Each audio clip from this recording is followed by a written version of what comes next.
What's going on, y'all? Welcome to the Golden Octagon MMA channel. This is the first video in a series that I truly hope to continue.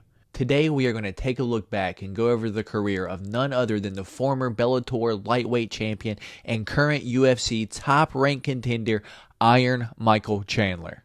Just a quick note before we get started, I do want to point out my knowledge of Iron Michael Chandler before he joined the UFC was pretty much zero. So I went back, I did the research, and I'm presenting it to you like this. So thank you for watching. I hope you enjoy. God bless. I'll see you at the top. Our story starts in 2004 in the small elevated town of High Ridge, Missouri, when at the time the town's population was just above 4,000 people. Finishing up his senior year, a young Michael Chandler would graduate Northwest High School, serving 2 years on the student council, spending 3 years on the football team, and wrestling all 4 years, where he would be 3-time captain of the wrestling team. Northwest High School's first ever 4-time wrestling state champ qualifier, and his main accomplishment of his high school wrestling career was finishing second place at state his senior year. Even though the young Mike excelled in his high school wrestling career, the college scholarship offers didn't come as expected. A few local and smaller colleges reached out to Mike offering scholarships. However, the young Mike Chandler had his young ambitions set much higher. The young Michael Chandler turned down all scholarship offers, and this will be the first time we see Michael Chandler betting on himself when in late 2004 he tried out and walked on to the Missouri wrestling team. Just a small side note that at this time, the Missouri wrestling program hadn't become the powerhouse that it is today, and still the young Michael Chandler was the least accomplished wrestler on the entire wrestling team. Mike pinned his first college opponent in the second match of the Lindenwood Open on November 4th of 2004. Going on his freshman year, Michael Chandler would be one of 2 freshmen in the few previous years to qualify for the NCAA championships, the only other one of which being the funky one, Ben Askren. Although falling short of earning All-American honors his redshirt freshman year, the following year, Michael Chandler would be back with a vengeance. Mike took 3rd place in the Big 12 championships, where he would receive an automatic bid to the NCAA championships. But once again, going 3-2, Michael Chandler would fall short of earning All-American honors. 2008 was Chandler's junior year, where he was ranked 10 going into the NCAA tournament. He rattled off 2 wins in a row, but once again, he would fall short to number 2 in the nation. And at this point, we see Michael Chandler for 3 years in a row fall short of earning an NCAA championship. After the NCAA tournament in 2008, head wrestling coach Brian Smith sat down for an interview and said, "Mike has a work ethic second to none. And also, our staff sat down with Mike last spring. We are determined that if he maintains his focus and combines that with his commitment, there is no doubt that he would take top step of the podium at the NCAA championships." And that he did. Chandler went on to place top 5 in the NCAA tournament in 2009, earning his first D1 All-American honors. Michael Chandler finished up his time at Missouri with the following honors: 4-time NCAA qualifier, D1 All-American, 2-time runner-up at the Big 12 championship, over 100 wins, 4-year starter, and the 2-time captain of the Missouri wrestling team. Chandler burst onto the MMA scene just months after graduating and finishing his college wrestling career. And once again, Michael Chandler would bet on himself, skipping the opportunity for any amateur bites, stepping right into the fire in August 8th, 2009, taking his first pro fight against Kyle Swadley, where he was successful in his MMA debut with a first-round TKO. The 23-year-old Chandler wasted no time getting back into the cage, where 3 months later, he would sign his first major fight deal to fight for Strikeforce. It was a 2-fight deal to fight at 165 and 170, where he would make quick work of both opponents, knocking the first opponent out, and then 6 months later finishing his second opponent via rear naked choke. Needless to say, 2009 was a hell of a year for Iron Michael Chandler, but it did catch the eyes of Bellator, who was quick to sign the young 3-0 Michael Chandler. And this is truly where Michael Chandler starts his professional fight journey. In September of 2010, Michael Chandler made his Bellator debut, defeating Scott Stapp via first-round TKO. He returned 2 weeks later to fight Chris Page in his second Bellator fight, where he would submit Page in the first round just 57 seconds into the round via guillotine, climbing to 5-0. In February of 2011, it was announced that Michael Chandler would be part of the Bellator Season 4 lightweight tournament, the 8-man tournament for $100,000 and a shot at the Bellator lightweight title. It should also be known that at this point, Michael Chandler had yet to fight at 155. All of his fights were at 170 and at 165 to this point. Chandler's first fight of the tournament was in March of 2011, where he submitted Marcin Held 3 minutes and 56 seconds into round 1 via arm triangle. 1 month later, in April 2011, Michael Chandler would compete on the same card as his fellow Mizzou alumni, Funky Ben Askren, where he would win via unanimous decision over Lloyd Woodard and advance into the finals of the Bellator lightweight tournament.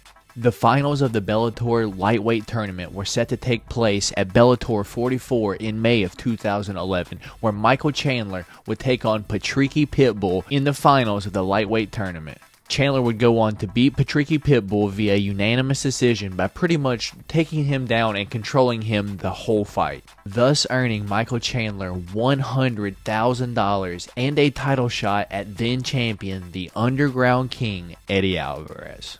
$100,000 richer, Iron Mike was expected to challenge Eddie Alvarez for the Bellator Lightweight Championship in October of 2011. However, the Underground King suffered an injury which pushed the fight back 1 month to November 2011, where Iron Michael Chandler would defeat Eddie Alvarez in a back-and-forth barn burner, where Michael Chandler would submit Eddie Alvarez in the 4th round, becoming the Bellator Lightweight Champion at only 9-0. Riding high off of his championship win over Eddie Alvarez, Michael Chandler would go on to finish his next 3 opponents in relative ease and improving to 12-0 as Bellator lightweight champion.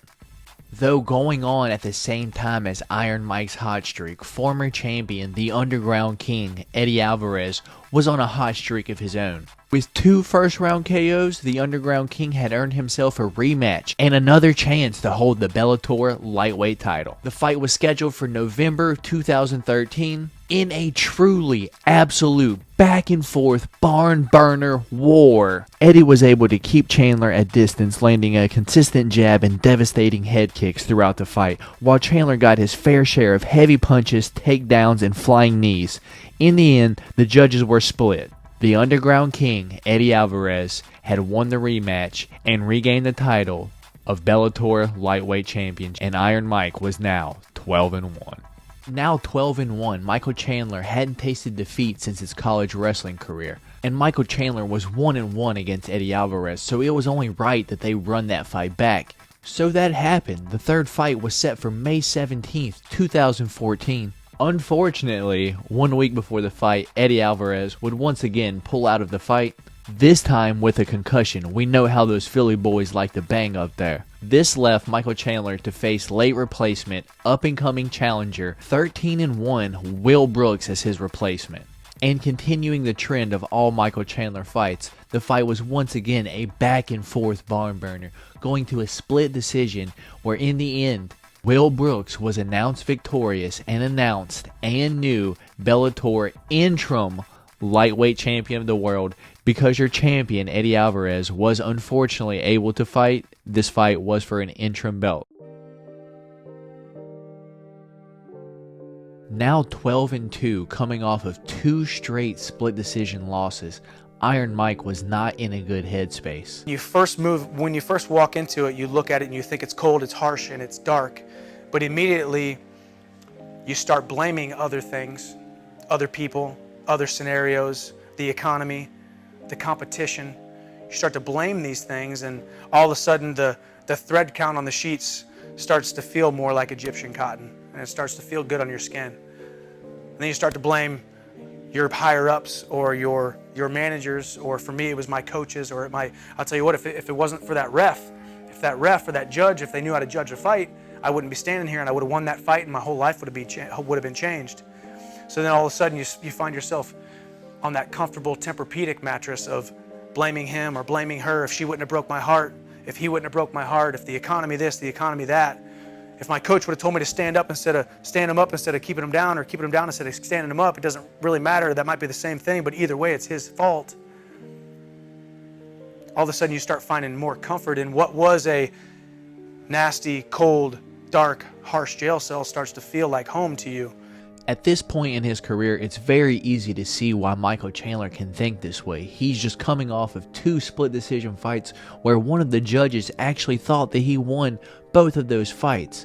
But having that mindset was only a setup for what was next to come for Iron Michael Chandler. While recovering from the concussion, Eddie Alvarez, the current Bellator lightweight title holder, seemed to have found himself in a new contract with the UFC, leaving the Bellator lightweight title now vacant. That being said, a rematch between Chandler and Brooks was scheduled for November 15th, 2014 for the real title, because the undisputed title is now vacant. The fight was truly a struggle for Iron Mike Chandler. He was having a hard time getting to Brooks' legs for a takedown, and Brooks was jabbing him up the entire fight. In the 4th round, Brooks stuffed a takedown, and on the way up, he clipped Chandler. Chandler looked confused at that point. The ref had to step in. He was just going to get beat up. The ref had to step in. Chandler is now 12-3, dropping 3 fights in a row. It was at this point that Iron Mike had to address his personal issues head on. I went 688 days without winning a fight because I got shot out of a cannon. I became an All-American at the University of Missouri in 2009. March of 2009, I fought my first fight in August of 2009, and I went on a 12-fight win streak. I didn't lose for 4.5 years. Had 12 fights. I finished 9 of those 12 fights in the first or second round, 7 of those 12 fights in the first round. So to say that I got used to winning and winning fast and winning violently was an understatement. I would go out there, win a fight quickly, collect my paycheck, and on to the next one. But what I didn't realize was when I was telling everybody I wanted to be the best in the world, and I would lift the weights, and I would do all the sparring, and I would do all the wrestling, and all the grappling, all the stuff we just did out there on the mats to build up my physical body, what I realized what was slipping was my mental image of myself, and what I wasn't doing was mitigating the risk of, as soon as some adversity hit, my self-image going straight to the dump. Iron Mike Chandler took full responsibility for his losses and was determined to keep grinding, and this truly is the beginning of the Iron Michael Chandler that we see today.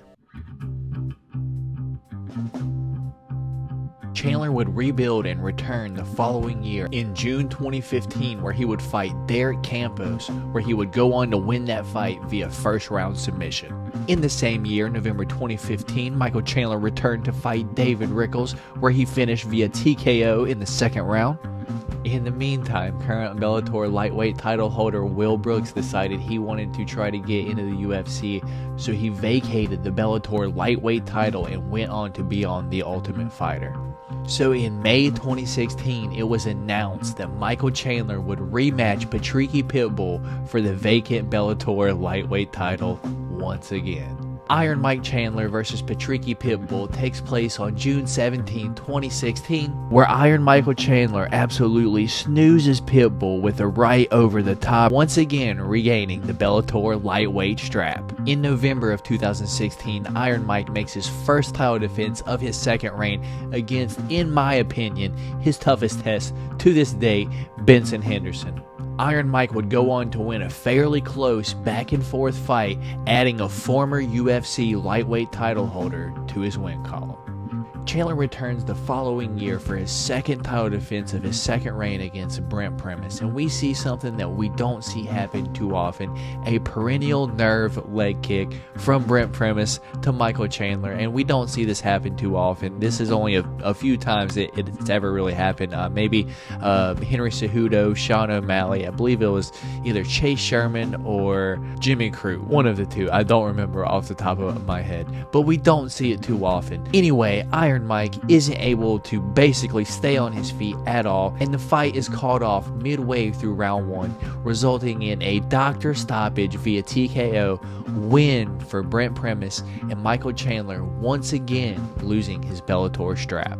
Iron Mike did remain inactive the rest of 2017, but he did return in 2018 at Bellator 192, where he would earn a unanimous decision win. After that fight, it was almost immediately announced that Michael Chandler would then face current Bellator lightweight title holder Brent Primus in a rematch in April of 2018. Unfortunately, Brent Primus pulls out of the fight with an injury, forcing Iron Mike to have to wait just a little bit longer. Chandler did take a late notice replacement fight on that same card that he did win via arm triangle in the first round. The long anticipated rematch between Brent Primus and Michael Chandler was scheduled to take place on December 4th, 2018 at Bellator 212. When the cage door finally closed, Michael Chandler was overall super dominant in his unanimous decision victory over Brent Primus, basically out-wrestling Primus for a full 25 minutes and once again regaining the Bellator lightweight strap for the third time. The year is now 2019, and before making this video, this is where my knowledge of anything Michael Chandler started at. It's been 6 months since Iron Mike regained the Bellator title for the third time. Iron Mike was scheduled to make his first title defense against the younger brother of his former two-time foe and current Bellator 145-pound title holder, Patricio Pitbull. Unfortunately for Mike Chandler, Patricio would make history, becoming only the second double champion in Bellator history, knocking out Michael Chandler just over a minute into round 1. Iron Mike Chandler would go on to fight 2 more times in Bellator, one of the fights being a first round TKO over Sidney Outlaw, and then a rematch against former UFC vet Benson Henderson. And after already fighting Benson Henderson once, Mike Chandler knew that he was in for a fight. Have you faced that you would say was the toughest, best punch, and as well as the best ground grappler? I think the toughest and hardest fight from a strategic standpoint, it seemed like everything you tried to do, you couldn't hurt the guy, was a guy, Benson Henderson. Wow. Benson Henderson, former UFC champion, came over to Bellator. I fought him twice. I passed out between the 4th and 5th round the first time I fought him. That was the big suplex that happened, and I beat the tar out of him for 2-3 rounds. The guy didn't have a red mark. He didn't have a scrape. He didn't have I remember. And I'm looking at him, and he just like throwing his big hair up, yeah. and I'm just like, dude, are you a robot? What is? So I mean, there's nothing worse than that. Gone back and looked at, watched that fight and just thought, man, I hit him with everything but the kitchen sink, and the guy just flipped his hair back and looked like he had a very, very good poker face. But luckily for Iron Mike, the second fight was nothing like the first. Chandler landed a violent left cross that dropped Bendo, and then Mike finished him off with some ground and pound, ending Iron Michael Chandler's Bellator career with a statement. On September 17, 2020, MMA news outlets exploded with the news that Iron Michael Chandler had signed with the UFC, and he would also serve as the backup for the upcoming lightweight title bout between Khabib the Eagle Nurmagomedov and Justin the Highlight Gaethje at Fight Island in Abu Dhabi the upcoming October.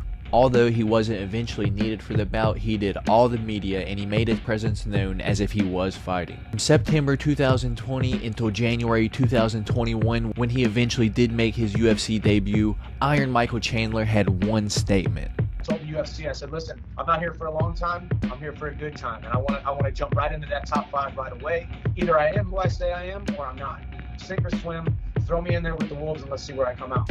And to this day, that statement stands with Iron Mike. As stated earlier, Chandler would make his UFC debut in January of 2021 against none other than top lightweight contender Dan the Hangman Hooker, who was no means an easy test. Dan Hooker had just had an all-out war and fight of the night with Dustin the Diamond Poirier, another fight of the night with the Irish Dragon Paul Felder, and let's not forget that he did knock out Gilbert Burns at 155. Many people, including myself, thought this was going to be a tough test for Iron Michael Chandler, and the most likely outcome was going to be a knee right up the middle from the Hangman to put Iron Mike Chandler out and end the Bellator hype train.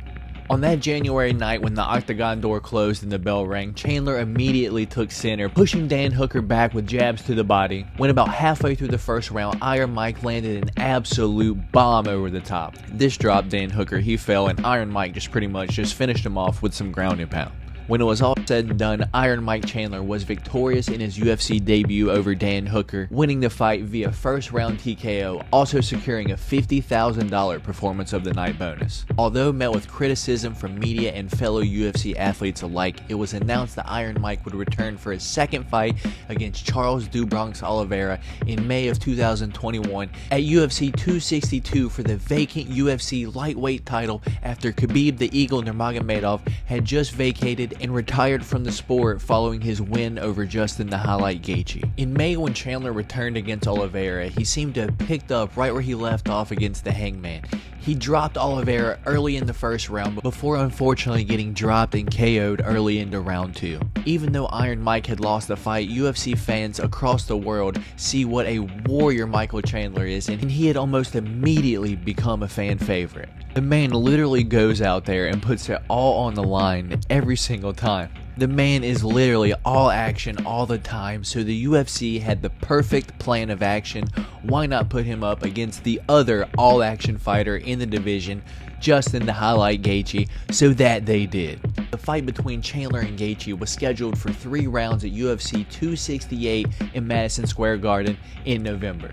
Personally, my immediate thoughts when this was announced is there is no way this goes to decision with the way these two guys fight. This fight is going to be all action at 100% until the other one knocks the other one out. It has to happen. However, that November night at MSG when the fight did happen, no one could have expected what was to come. The fight was an absolute barn burner, an all-out war. Round 1, Iron Mike was able to hit Gaethje a few times, stumble him around, but didn't get him out of there. Round 2, Justin Gaethje was able to drop Michael Chandler with the vicious uppercut that almost got him out of there. And the rest of the fight, both men just poured it all out in an absolute war, becoming known as an instant classic, and it immediately had to be Fight of the Year just after watching. Justin Gaethje would go on to win the fight via unanimous decision, even though no one or their mothers thought this was going to decision. Even though he lost, Chandler had made a statement, and more importantly, it was what he said when he first arrived. Win or lose, this man fights for the fans, and it is pure entertainment every single time. Chandler returned 7 months later in May of 2022 against former interim lightweight champion El Cucuy, Tony Ferguson, at UFC 274. And let's be fair, at this point, Tony Ferguson isn't the same El Cucuy that he used to be. He is a little bit older at this point. So many people thought Chandler had this in the bag pretty much early round 1. When the fight actually started, Tony Ferguson showed us that he still has it. Early in round 1, he did drop Michael Chandler with a hook. However, early in round 2, Chandler would front kick Tony Ferguson's head into the stands, earning himself a performance of the night and an instant spot at KO of the Year, shattering the hearts of Tony Ferguson fans all across the world. As of right now, Iron Michael Chandler's last fight was recently against top lightweight contender and former interim lightweight champ Dustin the Diamond Poirier. The fight recently happened this past November of 2022, and the location was once again the legendary Madison Square Garden in New York City. Just a small side note, when UFC brings Michael Chandler to MSG, you can immediately expect that that fight is going to be fight of the night, and it's going to be an absolute slobber knocker. When the Octagon door did close on that November night, the fight was once again an absolute back and forth war where Chandler rocked DP early in round 1, but everyone knows what a dog Dustin the Diamond Poirier is, so he was able to survive and come back, taking over round 2, eventually going on to finish Iron Michael Chandler via rear naked choke in round 3. Even though Chandler didn't win the fight, he did win over many more fans with his absolute all-out fight style, along with another $50,000 Fight of the Night bonus. Coming over from Bellator, many people, including myself, didn't know a whole lot about Iron Michael Chandler, but after making his UFC debut, he quickly grew in the ranks and won the hearts of UFC fans all across the world. Iron Michael Chandler was a homegrown Bellator talent and 3-time lightweight Bellator title holder, who is now signed with the UFC, and we're able to see his career unfold today. The man has struggled in life with mental health issues that we all deal with on a day-to-day basis. Researching and making this video has made me even more of a fan of Iron Michael Chandler. So where would I be if I closed this video without leaving you with the famous line? God bless! See you at the top! So that's going to be it for today's video. If you liked this video or you found it informative, please put a thumbs up on the video, of course. And I do all types of content on this channel related to UFC. Before and after every single fight week, I have an hour to an hour and a half long podcast with my longtime friend. We're both huge UFC fans and we love to chat UFC and make our picks for the weekend. And every single Monday, I open UFC cards here on this channel. And I'm also going to try to do one of these videos here once per month. So if any of that interests you, please subscribe to the channel. I could truly use the subs. And leave your comments below in the comment section. I love to know what you guys think. So with that being said, I thank every single one of you for watching here on the Golden Octagon MMA YouTube channel. I'll see y'all next time.